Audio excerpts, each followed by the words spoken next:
Sungupiti Bridge. The Sangupiti Bridge at Punaran, which connects the Jaffna Peninsula to the mainland, is the shortest distance. This bridge is 288 meters long with 2 lanes for transportation. This is one of the second land access routes to the Jaffna Peninsula. This bridge connecting a 32 road from Manor to Jaffna across the lagoon is the shortest land route to Jaffna from Colombo.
Jaffna Port. Long the gatehouse of the city, the vast Jaffna Fort, overlooking the Jaffna Lagoon, has been fought over for centuries. Today you can wander its walls, gateways, and moats, see the barracks that once housed thousands of troops and civilians, and view the city from its ramparts. A fort was originally built in this location by Portuguese colonialists in 1619 during their invasion of the Jaffna Kingdom and was held for nearly 40 years, during which they fought off 3 Sri Lankan rebellions against their rule. In 1658, the Dutch captured it when they briefly joined forces with the Sinhalese, and then used it as a base to consolidate their own power.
An iconic symbol of our historic northern province. First built in 1933, the Jaffna Library has long been a symbol of northern heritage. Emphasized by its now restored classical architecture, the library also endured a horrific burning in 1981, a time at which it held nearly 100,000 books and manuscripts, making it one of the largest libraries in Asia.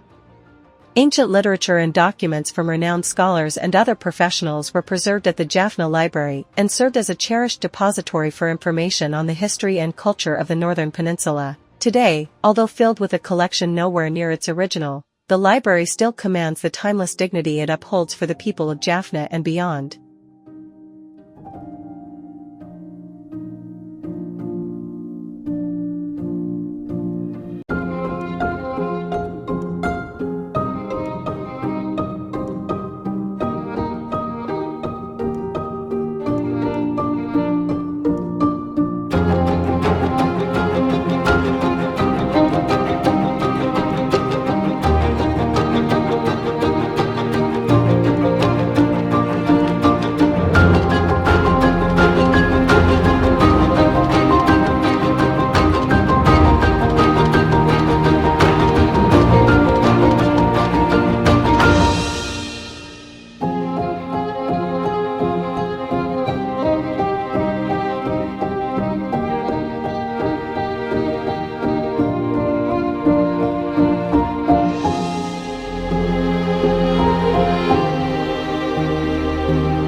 This huge Hindu temple, crowned by a towering god-encrusted, golden ochre gopuram, is one of the most significant Hindu religious complexes in Sri Lanka. The Kovil's current structure dates from 1734, and its huge compound shelters decorative brasswork, larger-than-life murals, pillared halls, and a colonnaded, stepped holy pool. Several friendly priests, some of whom speak English, can answer questions about the temple and its traditions. Visitors must remove their shoes, men need to remove their shirts as well.